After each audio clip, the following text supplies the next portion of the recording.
Étudier la Bible, un podcast hebdomadaire pour approfondir la Bible, parole de Dieu. Bonjour à tous, on se retrouve cette semaine pour l'étude de la seconde partie du chapitre 43 de la Genèse. Les frères de Joseph vont à présent arriver en Égypte. Alors, on va lire aujourd'hui Genèse 43, des versets 15 jusqu'à la fin du chapitre, verset 34.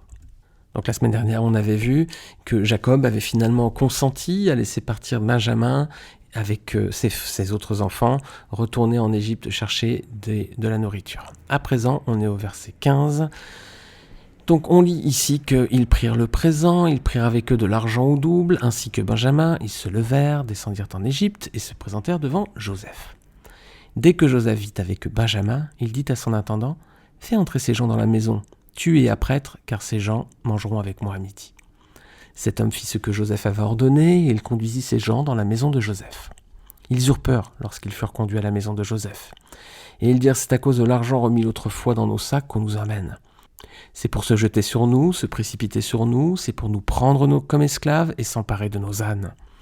Ils s'approchèrent de l'intendant de la maison de Joseph, et lui adressèrent la parole à l'entrée de la maison. Ils dirent, pardon, mon Seigneur, nous sommes déjà descendus une fois pour acheter des vivres. Puis quand nous arrivâmes au lieu où nous devions passer la nuit, nous avons ouvert nos sacs, et voici l'argent de chacun était à l'entrée de son sac. Notre argent selon son poids. Nous le rapportons avec nous. Nous avons aussi apporté d'autres argent pour acheter des vivres. Nous ne savons pas qui avait mis notre argent dans nos sacs. L'intendant répondit, que la paix soit avec vous. Ne craignez rien, c'est votre Dieu, le Dieu de votre Père, qui vous a donné un trésor dans vos sacs. Votre argent m'est parvenu. Et il leur amena Siméon. Cet homme les fit entrer dans la maison de Joseph, il leur donna de l'eau, ils se lavèrent les pieds, il donna aussi du fourrage à leurs ânes. Ils préparèrent leurs présents, en attendant que Joseph vienne à midi, car on les avait informés qu'ils mangeraient chez lui. Quand Joseph fut arrivé à la maison, ils lui offrirent le présent qu'ils avaient apporté, et ils se prosternèrent à terre devant lui. Il leur demanda comment ils se portaient, et il dit, « Votre vieux père, dont vous avez parlé, est-il en bonne santé? Vit-il encore ?» Ils répondirent, « Ton serviteur, notre père, est en bonne santé. Il vit encore. » Et ils s'inclinèrent et se prosternèrent. Joseph leva les yeux et jetant un regard sur Benjamin, son frère, fils de sa mère, il dit, « Est-ce là votre jeune frère dont vous m'avez parlé ?» Et il ajouta, « Dieu te fasse miséricorde, mon fils. » Ses entrailles étaient émues par son frère, et il avait besoin de pleurer. Il entra précipitamment dans une chambre et il y pleura. Après s'être lavé le visage, il en sortit, et faisant des efforts pour se contenir, il dit, « Servez à manger. » On servit Joseph à part et ses frères à part. Les Égyptiens qui mangeaient avec lui furent aussi servis à part, car les Égyptiens ne pouvaient pas manger avec les Hébreux, parce que c'est à leurs yeux une abomination. Les frères de Joseph s'assirent en sa présence, le premier-né selon son droit d'aînesse, et le plus jeune selon son âge. Et ils se regardaient les uns les autres avec étonnement. Joseph leur fit porter des mets qui étaient devant lui, et Benjamin eut 5 fois plus que les autres. Ils burent et s'égayèrent avec lui.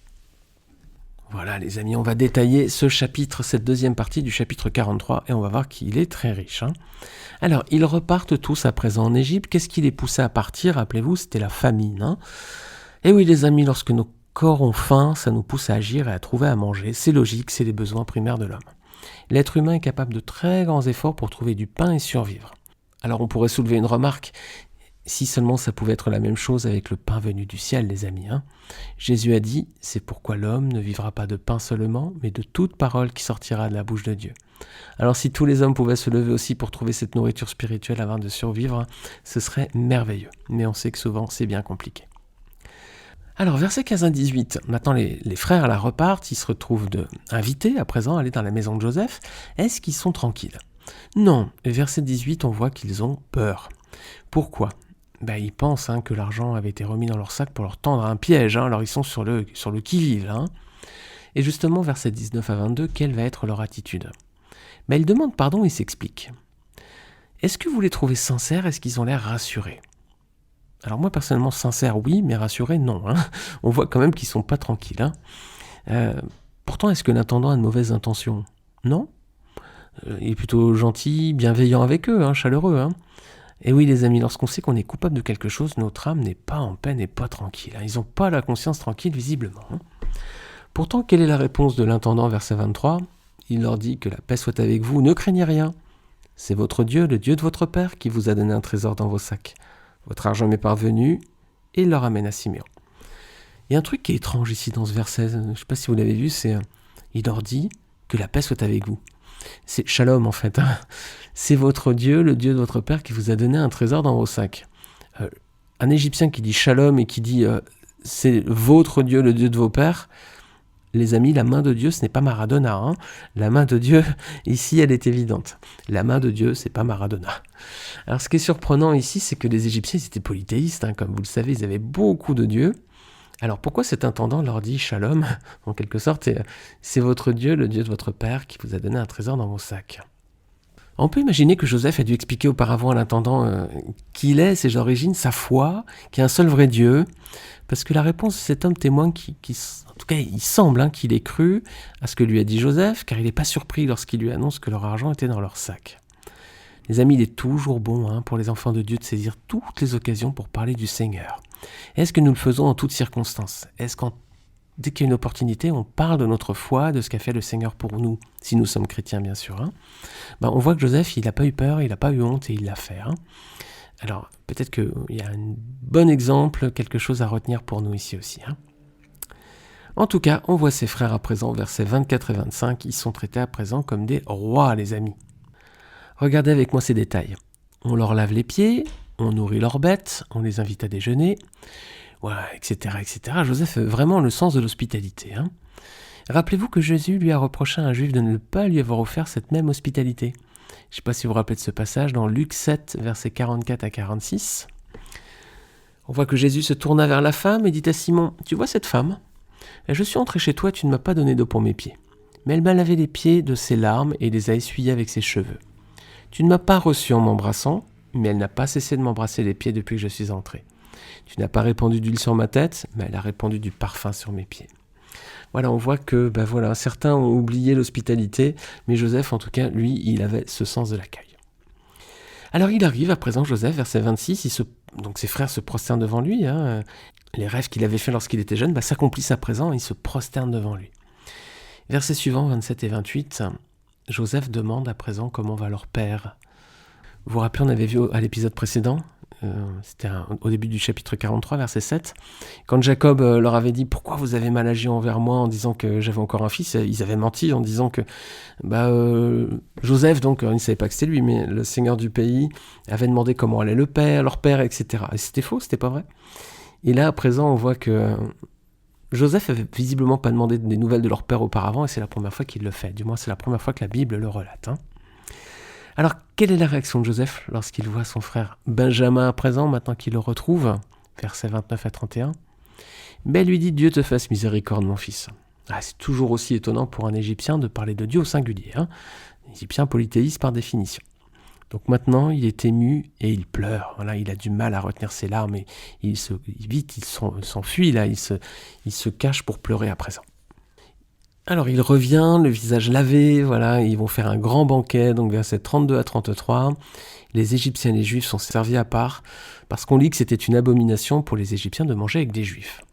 Hélas, les amis, hélas, 1000 fois encore, hélas, beaucoup encore aujourd'hui éprouvent du racisme à l'égard des Juifs. Et ça, c'est pas du tout correct, c'est le plan de Dieu. Le plan de Dieu, c'est d'accueillir chacun, malgré ses différences, et surtout pas faire de différences, d'approche entre problèmes de religion, d'origine, etc., de culture. Pas du tout, que ce soit avec les Juifs ou avec d'autres d'ailleurs, mais il y en a encore beaucoup malheureusement qui éprouvent du racisme à l'égard des Juifs. Je pense qu'on peut dire que c'est l'un des peuples qui a le plus de problèmes avec le racisme, le regard des autres. Alors, les amis, il faut dire aussi, nos amis juifs, s'il y en a qui nous écoutent, nos amis juifs, parfois aussi, ils font pas toujours beaucoup d'efforts aussi pour se mélanger avec les autres aussi, il faut quand même reconnaître. Alors, je veux pas choquer, je veux vraiment pas choquer quelqu'un en disant ça, mais c'est vrai que nos amis juifs, souvent, ils veulent pas non plus avoir trop de rapport avec les autres, donc évidemment, ça peut poser un petit peu de soucis parfois. 1000 fois hélas, là encore, on peut tous échanger les uns des autres, il ne doit pas y avoir de problème, encore une fois, de religion, de couleur de peau, de langue, de culture ou autre. Le Seigneur nous a créés les uns des autres et il ne fait pas de favoritisme et de différence entre nous. Alors Joseph, lui va s'asseoir avec eux, il ne fait pas de différence, voilà la bonne attitude. En tant que chrétien, on doit avoir la même attitude que Joseph. Regardez ce que dit Paul dans Galates 3, verset 28. Il n'y a plus ni juif ni grec, nous dit Paul. Et ça, c'est pas parce que Paul serait humaniste. Non, c'est depuis Jésus-Christ. C'est Jésus qui a fait tomber les barrières. Depuis lui, depuis sa mort sur la croix, il n'y a plus ni juif ni grec. Christ est mort pour les juifs, les grecs, les romains, les français, les malgaches, les américains, les australiens, les japonais, les hollandais, les anglais. Il est mort pour tous les hommes et il ne fait pas de distinction entre nous. Si Christ n'en fait pas, si Dieu n'en fait pas, n'en faisons pas nous non plus. Alors on voit que Joseph, il ne fait pas de différence, il s'assoit avec eux. Et en plus, deuxième trait de caractère magnifique, il n'est pas rancunier. Vous vous rappelez, dans Genèse 37, ses frères l'avaient jeté dans une citerne, ensuite ils avaient mangé sans scrupule. Si vous n'avez pas écouté cet épisode de podcast, je vous le remettrai en bas de cet article. Genèse 37, versets 23 et 25, si vous voulez réécouter. Après l'avoir jeté dans la citerne, la première fois, ils avaient mangé, sans se poser de questions. À présent, c'est lui qui mange avec eux, et ils sont ses invités. Voilà, méditons sur ces passages, les amis. En tant que chrétien, on doit avoir la même attitude que Joseph. Pas de différence entre les personnes et pas de rancune. Depuis Jésus, tout est payé. Alors évidemment, les frères, ils sont surpris, ils sont hagards, on imagine la scène, ils demandent bien ce qui se passe ici. D'autant plus que leur petit frère Benjamin, il reçoit un traitement de faveur, verset 34, il reçoit à manger, regardez bien, 5 fois plus. Alors pourquoi, à votre avis, il reçoit une part plus importante ? Imaginez, on essaie de comprendre. Benjamin était maintenant clairement le favori de son père. Nous, on l'avait lu, et Joseph l'avait certainement compris parce que Jacob ne l'avait pas envoyé en Égypte. C'est une façon pour Joseph de voir si ses frères, en fait, seraient jaloux de leur petit frère comme ils le furent de lui, finalement. Il va lui donner 5 fois plus pour voir un petit peu l'attitude de ses frères. Est-ce qu'ils vont éprouver de la jalousie devant ce jeune garçon ? Voilà. Et ça, les amis, il y a une règle qu'on devrait toujours observer, c'est nous satisfaire de ce qu'on a et ne pas être envieux de ce que les autres possèdent. Voilà. D'ailleurs, c'est l'un des 10 commandements. Regardez avec moi Exode 20, verset 17. C'est le 10e commandement. Tu ne convoiteras pas la maison de ton prochain, tu ne convoiteras pas la femme de ton prochain, ni son esclave, ni sa servante, ni son bœuf, ni son âne, ni quoi que ce soit qui lui appartienne, ni son téléphone, ni sa voiture, ni sa maison, ni sa carrière professionnelle, ni son polo avec un logo de marque, etc. Ne rien convoiter de ce qu'ont les autres. Voilà. La bonne attitude aussi que nous devons avoir. Donc comme Joseph, ne pas faire différence entre les personnes, ne pas éprouver de rancune, ne pas être envieux. Alors les frères de Joseph n'en sont pas encore à leur fin, il leur reste à vivre une dernière épreuve et c'est ce que nous verrons la semaine prochaine. Voilà, merci à tous pour votre écoute, je vous dis à la semaine prochaine et puis encore une fois, n'hésitez pas à partager bien sûr ce podcast autour de vous, à vous abonner à la chaîne et puis laisser un commentaire ou une note si vous le souhaitez sur Apple Podcast. Merci beaucoup, je vous dis à très bientôt, que le Seigneur vous garde en attendant. Salut.